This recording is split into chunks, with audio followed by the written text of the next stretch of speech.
আরে না।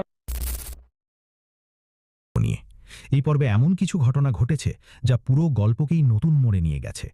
মেঘলার পরিচয় নিয়ে বড় বিস্ফোরণ, রাতুলের নতুন ষড়যন্ত্র, অনেক চৌধুরীর দৃঢ় অবস্থান এবং বৃষ্টির বুক ভাঙা অনুভূতি, সব মিলিয়ে পর্বটি ছিল আবেগ আর রহস্যে ভরপুর।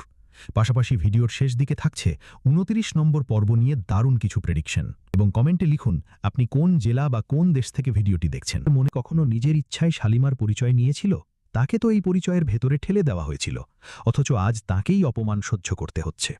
অন্যদিকে অফিসে গিয়ে মেঘলা দেখে তার জায়গায় আরেকজন মেয়ে বসে আছে, যে নিজেকে শালিমা চৌধুরী বলে পরিচয় দিচ্ছে। আর এই পুরো নাটকের পেছনে রয়েছে রাতুল। সে নতুন মেয়েটিকে সামনে এনে কোম্পানির নিয়ন্ত্রণ নেওয়ার চেষ্টা করছে। রাতুলের এই পরিকল্পনা আগের সব ষড়যন্ত্রের চেয়েও ভয়ঙ্কর, কারণ এবার সে শুধু মিথ্যা বলেনি, বরং নতুন একটা পরিচয় দাঁড় করিয়ে দিয়েছে। এই পরিস্থিতিতে সবচেয়ে শক্ত অবস্থানে দেখা গেল অনেক চৌধুরীকে। তিনি মেঘলার পাশে দাঁড়িয়ে স্পষ্ট জানিয়ে দিলেন সবকিছু রাতুলের সাজানো খেলা। তিনি বিশ্বাস করেন মেঘলাই আসল শালিবা এবং সত্য একদিন বের হয়েই আসবে। তার এই দৃঢ়তা পুরো পর্বে একটা আশার আলো তৈরি করেছে। বৃষ্টির দৃশ্য খুব কম ছিল, কিন্তু সেই অল্প সময়েই চরিত্রটি দর্শকের মন ছুঁয়ে গেছে।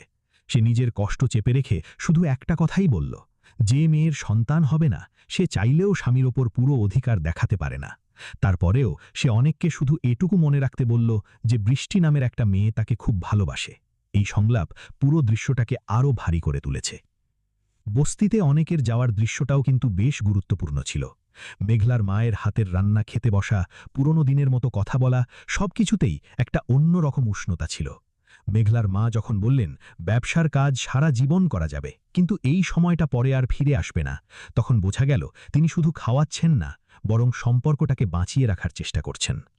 এবার আসি কিছু গুরুত্বপূর্ণ ডায়ালগ